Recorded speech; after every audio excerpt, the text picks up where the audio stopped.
U.S. Secretary of State Antony Blinken, in his recent speech on the U.S. administration's approach to China, said that China poses the most serious long-term challenge to international order, and the U.S. must defend and reform the rule-based international order. Do you have any comment on this?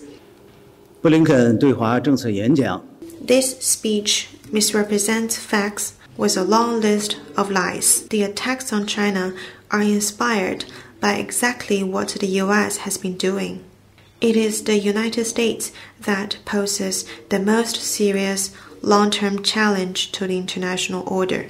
The so-called rules-based international order the U.S. touts is actually the U.S. rules-based international order. It is a hegemonic order to dominate the world with the rules of its clique. Last week, my colleague has already responded to the speech of the Secretary of State, and today I would like to reveal the hypocrisy of the U.S. by debunking some of its lies and fallacies with facts and figures. First, the United States has zero reverence for the international order underpinned by the UN Charter and international law. Throughout its over 2-century-long history, the U.S. has only witnessed 16 years free from war. It is the largest source of disruption threatening international peace and stability.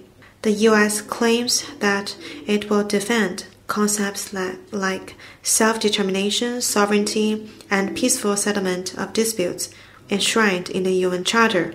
However, it is doing quite the opposite. As the American writer William Bloom pointed out in his book titled America's Deadliest Export Democracy. Since the end of World War II, the U.S. has attempted to overthrow more than 50 foreign governments and grossly interfered in democratic elections in at least 30 countries. According to a report by the Brown University, since 2001, the U.S. has waged wars and conducted military operations in the name of counterterrorism, which have claimed over 800,000 lives and turned more than 20 million people into refugees in countries including Afghanistan, Iraq, and Syria. Second, the U.S. is the top saboteur of the international order. Sticking to the U.S. centrism and exceptionalism, the U.S. wantonly withdraws from treaties and organizations. It refuses to sign or ratify the UN Convention on the Rights of the Child and the Convention on the Elimination of All Forms of Discrimination Against Women. It voted against the Global Compact for Migration and the Global Compact on Refugees. It remains the only party obstructing negotiations for a verification protocol to the Biological Weapons Convention.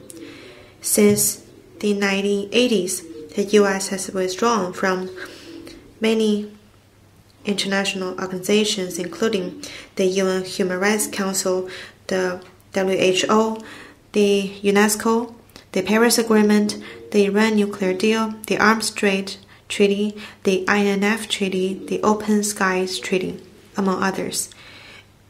It withdrew from a total of 17 international organizations and treaties, and it also flip-flops on some of those organizations or treaties. Such a country flagrantly practices double standard and disguises itself as a referee of international rules, shining a spotlight on where others come short, while turning a blind eye to its own outright violations. When American politicians eloquently cited the United Nations Convention on the Law of the Sea to criticize other countries, are they aware of the fact that the U.S. is not even a state party to the convention? Third, the U.S. has no right to talk about rules. In the eyes of the U.S., international rules must be subordinate to and serve its own interests and hegemony. When international rules happen to be consistent with its interests, they are cited as authority. Otherwise, they are simply ignored. I have a few questions for the U.S. side. When the U.S. flagrantly waged wars on sovereign nations and instigated color revolutions, was it following rules? When the U.S. grossly slapped illegal unilateral sanctions, plunging the people into disaster, was it following rules? When the U.S.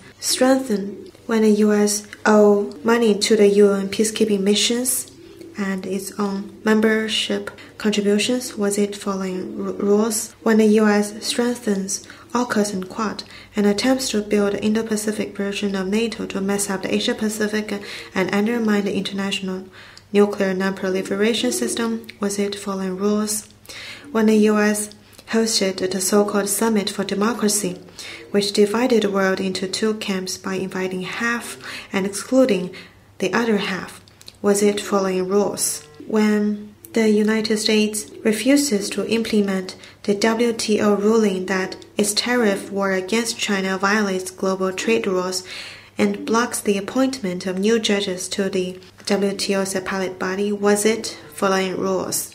Last but not least, the U.S. is the true master of coercive diplomacy. The U.S. places its domestic law above international law and international rules. It willfully resorts to illegal unilateral sanctions and law of jurisdiction. Since the outbreak of COVID-19, Venezuela, Syria, and Iran have been grappling with severe difficulties with a struggling economy and strained medical resources because of prolonged U.S. sanctions. Under such circumstances, the U.S., rather than halting those sanctions, redoubled them, making things even worse for people in those countries. The international community sees with increasing clarity that the U.S. only complies with market competition principles and international trade rules it claims to champion when it suits U.S. interests. While talking about a level playing field and free trade, U.S. politicians actually believe in America first, and they wield a big stick of sanctions. I also want to stress that over the 70-plus years since the founding of the PRC, we have not initiated any war or taken an inch from other countries. We call for resolving disputes through dialogue and negotiation, and has completely resolved all land boundary issues with 12 out of our 14 neighbors. As the second largest economy in the world,